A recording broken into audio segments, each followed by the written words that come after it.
Who was the biggest dynasty winner from week 3? And who are we getting a little bit nervous about after a couple games? All that and more in this episode of the Locked On Dynasty Football Podcast. You are Locked On Dynasty Football, part of the Locked On Podcast Network. Here are your hosts, Marcus Mosher and Kate Magdziuk. Welcome into the Locked On Dynasty Football Podcast, everybody. I am Kate Magdziuk of the Gaming Society, joined as always by my good friend and co-host Marcus Mosher of Pro Football Focus. You can follow me over on Twitter at FFBallBlast, and of course follow Marcus at Marcus_Mosher.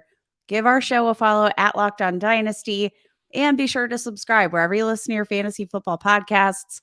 If you watch us on YouTube, give us those some thumbs up. Make sure you are hitting subscribe so we can help you build the ultimate dynasty roster.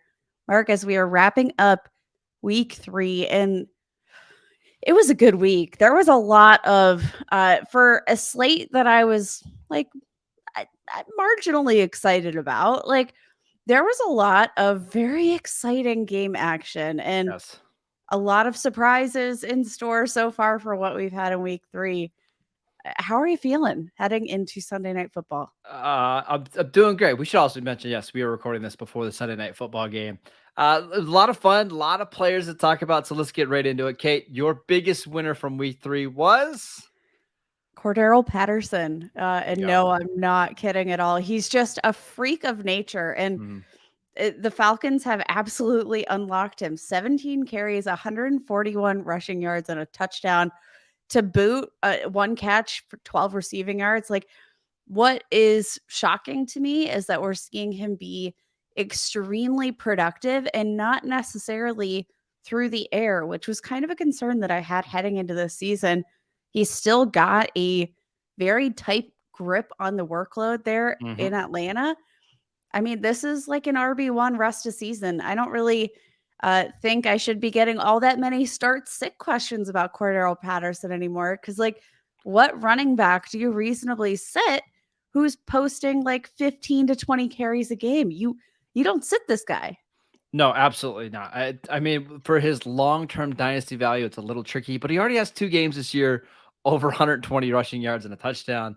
That wasn't a bad game against the Rams. We can throw out a little bit because of the game script. But yeah, I mean, this Cordarrelle Patterson as a full-time running back is a real thing, and he's a really good player. I think if you're in win now mode, absolutely go out and trade for Cordarrelle Patterson, because I don't see anything changing here. Yeah, I just don't like. I'm looking at Cordarrelle Patterson and I'm thinking, okay, for my win now teams, is there any running back as like in terms of acquisition cost? Is there anybody I can get cheaper than Cordarrelle Patterson that's going to help me to the degree that Cordarrelle Patterson is going to help me? I mean, don't maybe think so. Leonard He's a Fournette. That's the scraping. only other one I'm thinking of. But other than that, that's probably it, right? But I also, you have to pay more for Leonard Fournette than you do Probably, for yes. Cordarrelle. And that's like very understandable. But I mean, I think because of the fact that dynasty fantasy football is a long haul, we're all about the long-term outlook of these players. I think that everybody's going to want to sell low on Cordarrelle Patterson or sell high on Cordarrelle Patterson because, I mean, how long can we expect this to keep up? I don't know, but I mean, take advantage of it for those rosters that are already contending for this year. Yeah, I don't disagree. My biggest winner this week was Jalen Hurts, not because he did something that was rare for him, because we're starting to see him post these games all the time. 22 of 35, 340 passing yards, 3 touchdowns, also added in 20 yards on the ground. It's just been consistent now, like 3 straight monster games on top of what he did last year. And Kate, I looked at my dynasty rankings after the 1:00 games today, and I was looking at like Kyler Murray, who is QB6. Should Jalen Hurts be higher? For me, the answer is yes. Joe Burrow, QB5. To me, the answer is yes. Like, Burrow's probably going to have a longer career, but you're getting an absolute difference maker in Jalen Hurts. And then we could even have conversations. Like, I know it seems a little bit, like we're talking blasphemy, but like Justin Herbert, Maybe. I mean, Jalen Hurts is just putting up insane numbers right now. Their schedule is so soft. They have a fantastic offensive line. They've got young receivers around him. Why should I expect anything to change? I think this is like I think you can legitimately have a conversation now. Should we be ranking Jalen Hurts every single week as the QB1, QB2? I think that's something we have to discuss. I mean, the writing was kind of on the wall when they added AJ Brown into this offense. You get your quarterbacks some playmakers, and suddenly they're making plays. Like what did we expect? I don't know, but Yep. I mean, on piggybacking on your praise of Jalen Hurts, I do want to give a monstrous shout out to Devonta Smith, who's just looking like a true wide receiver one heading into Sunday Night Football. Currently the wide receiver one on the week with 26.9 fantasy points in half PPR formats, 8 catches, 169 yards and a score. He is looking like a true alpha. And Yep. I wasn't sure if he'd be able to do that with AJ Brown on the field, but He's doing it. They're looking like a nice yin and yang here, and I'm feeling it. I'm here for it. And we should also mention Dallas Goedert caught a touchdown today. Grant Calcaterra, a rookie tight end, had a long reception. Like, this offense is just loaded. And I want Jalen Hurts in every single league because he's going to be a league winner this year. All right, okay, we're going to talk about some more winners and losers from week 3 and a certain bet that we made on Friday. But before we do that, I want to tell you guys about BetterHelp. It can be tough to train your brain to stay in problem-solving mode when you're faced with a challenge in life. We know that it's really difficult to do that, but the guys at BetterHelp can help you when you need it. A therapist can help you become a better problem solver, making it easier to accomplish your goals, no matter how big or small. If you're thinking of getting therapy a try, BetterHelp is a great option. It's convenient, it's accessible, it's affordable, and it's available entirely online. Get matched with a therapist after filling out a brief survey, and you can switch therapists at any time for any reason at all. When you want to be a better problem solver, therapy can help you get there. Visit betterhelp.com/lockedon today to get 10% off your first month. That is betterhelp.com/lockedon. All right, Kate. I don't know if you were aware, but we had a certain bet that we made on Friday. It was Nope. fantasy points. No, we didn't. Nelson Aguilar, who you Nope. chose, in Devontae Parker. Well, it doesn't matter. Devontae Adams, Devontae Parker. Devontae Parker, after posting a big fat goose egg last week, he did a pretty nice little performance in this week. Went over 150 yards. He led the team in targets. I mean, just 5 for 156. Thoughts? I'm just gonna leave it to you. I mean, absolutely outstanding performance. I like nothing else to say. Why wasn't Nelson Aguilar? I don't know, man. I really don't know. But uh, I gotta change my profile picture now, Marcus, and We should I'm not we should thrilled tell the about people it. what it is. It is a play on. Well, I don't want to spoil too much, but let's just say it has to do something with a certain Dallas Cowboys receiver who I happen to be down on. But you know what, Marcus? It's fine. Can we stick with that Baltimore game really quickly, because there was just fantasy points galore in this one.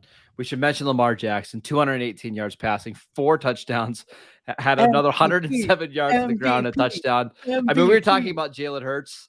I mean, what Lamar Jackson has done this season is absolutely incredible as well.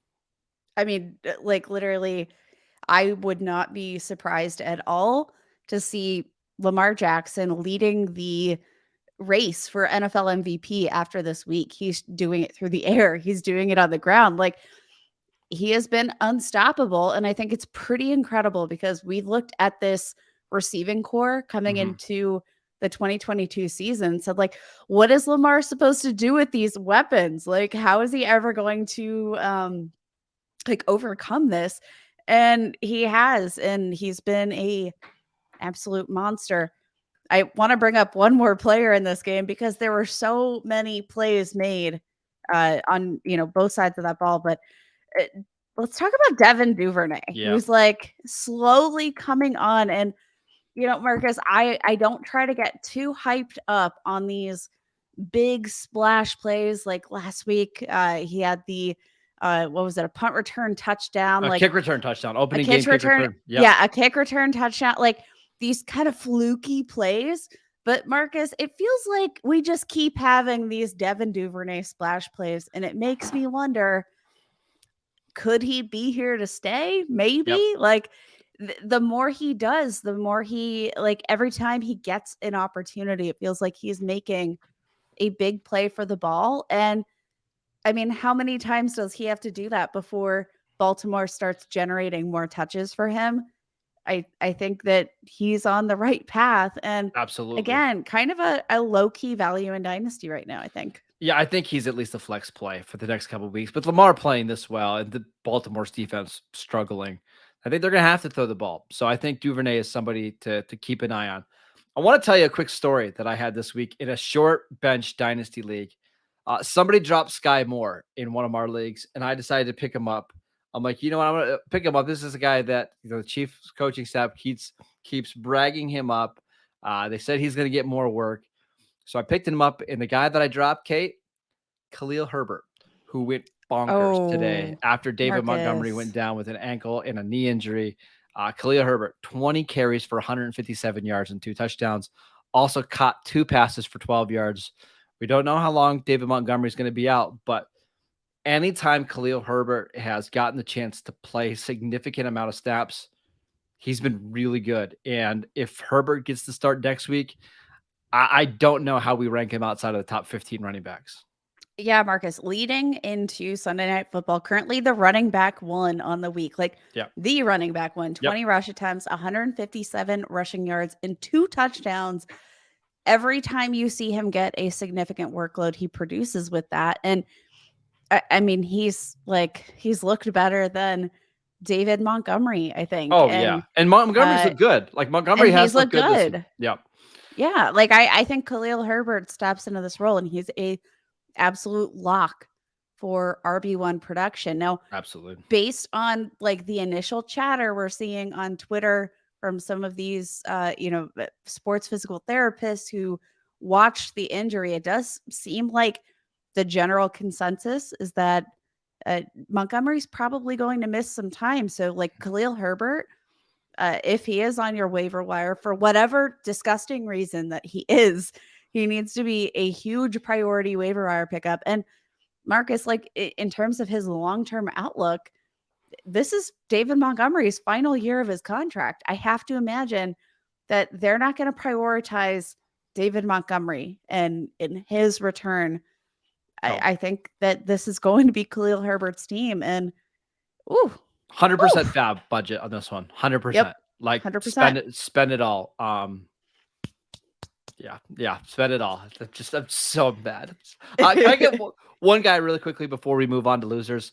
Hollywood Brown for the Cardinals. 17 targets for caught 14 of those for 140 yards. His targets have progressively gone up with the Cardinals. It's just so clear that him and Kyler Murray have a connection. I don't see that changing anytime soon. I actually think now is the time to, even if you have to buy high, I think Hollywood's going to be in for huge days over the next couple months. Yeah, I think there's definitely something to be said for this big breakout game. And Marcus, I'm going to give you like one more because I feel like there were so many excellent performances this week that I want to highlight. But I want to talk about Jamal Williams, who heading into Sunday Night Football, the RB2, just behind Khalil Herbert. But 20 rush attempts in this game, Marcus, 87 yards, 2 touchdowns. He's been the goal line running back for this team. Like, they keep going back to Jamal Williams. I think that, like, based on that alone, based on that usage, we need to start considering Jamal Williams like one of these what the heck flexes on a weekly basis. Like, he's got the upside somehow. Yeah. I want just everybody in that Detroit offense. I still feel like they're all undervalued a little bit. Yeah.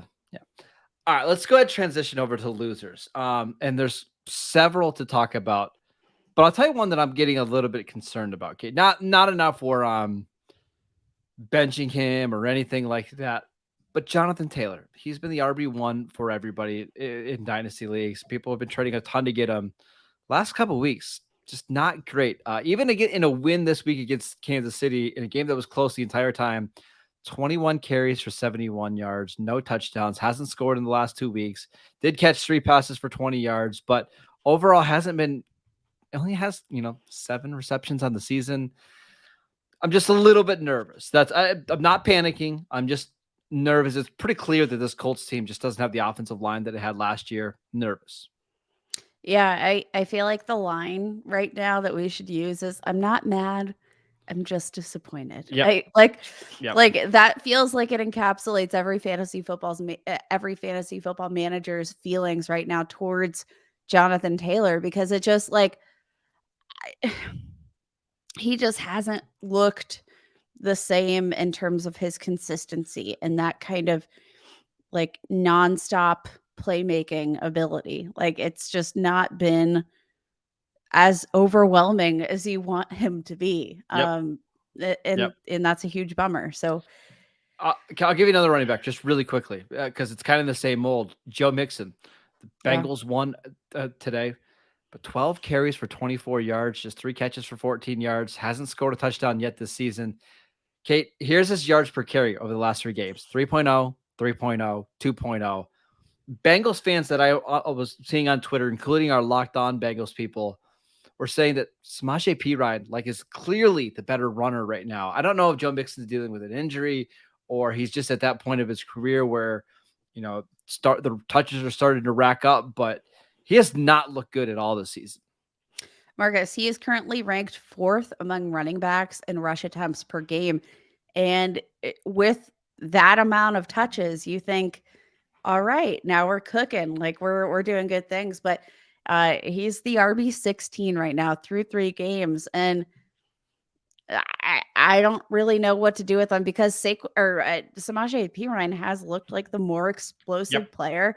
They've been willing to utilize him as a receiver. Like all of these things are starting to stack up against Joe Mixon. And I think maybe one of the most surprising things in general is the fact that I don't think this Bengals offense is what we were expecting heading into this year either. Like it just doesn't feel like last year, it just felt like every time they touched the ball, something unstoppable and like unimaginable was going to happen. And I don't feel like that's the case this year quite as much. No, as and I think they'll start working out the kinks here a little bit as the season goes on. Like they did look better today, and they were up so big early in this game that they kind of pulled back.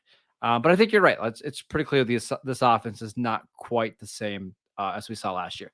Any other losers from week 3? Marcus, there are plenty of losers from week 3.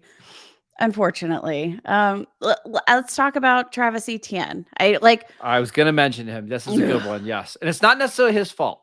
No, it's not at all his fault, Marcus. Like he's been fine. 13 touches or 13 rushing attempts this week, 45 yards.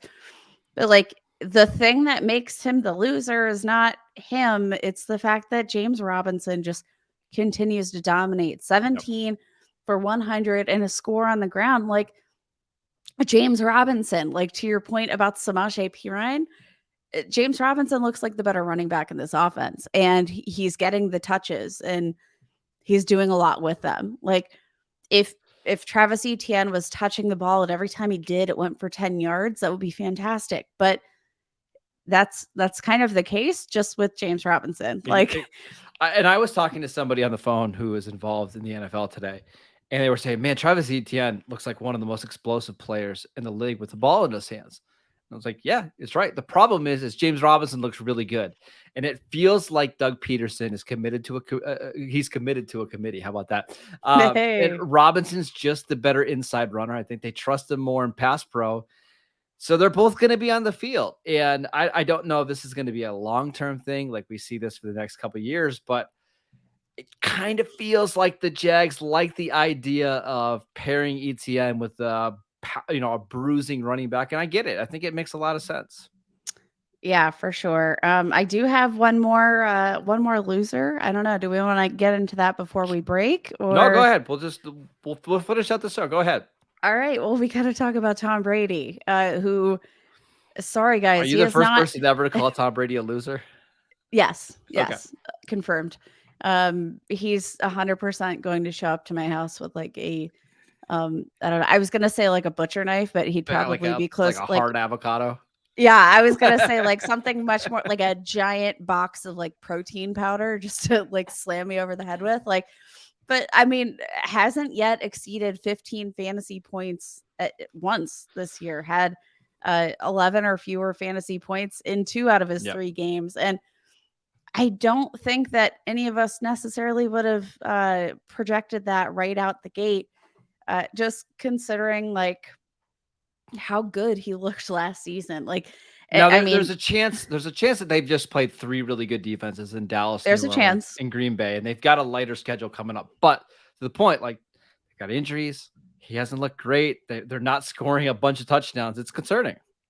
I think from a like a dynasty standpoint, super concerning because I have to imagine with Tom Brady being who Tom Brady is, like if he continues to play at a high caliber in terms of his football production, in terms of his playmaking ability, I have a feeling he's going to just literally like be buried at the in the end zone in the Buck Stadium, just like he's never going to leave, right? But if he starts to decline and we start to notice that, and this is a consistent trend, I do think we have to worry like, is Tom Brady going to say, all right, well, like I'm not the same Tom Brady? And again, this is like super premature, but just you have to start wondering because definitely like the injuries matter, the Mike Evans suspension that matters, but like Tom Brady hasn't looked like Tom Brady. No, it's not. And we're used to Tom Brady elevating all of the And that's the thing playmakers is you're around him. worried about like Mike Evans and Chris Godwin. Like, is he going to be able to elevate those guys and push the ball down the field and get them red zone touches? I don't know. I don't know. A couple things just really quickly before we leave. We mentioned David Montgomery's injury. That's one to keep an eye on. Obviously, that would open up a door for Khalil Herbert. I'm keeping an eye on Mac Jones. I hate to see him injured late in that game. It seems like it's a pretty serious foot injury. If that's the case, I mean, we were kind of already out on the Patriots pass catchers, but even more so. Any other big injuries that we should be watching for this week? Not off the top of my head, but Mac Jones, super concerning. Yeah. X-rays were negative, but like watching him hobble off the field Oh, just was. yeah, it was tough. I got one more really quickly. Dalvin Cook. Dalvin Cook has Yep. a dislocated shoulder. Alexander Madison came in, 7 carries for 28 yards and a touchdown. We know Madison, whenever he plays, puts up a lot of fantasy points. Just keep an eye on that one.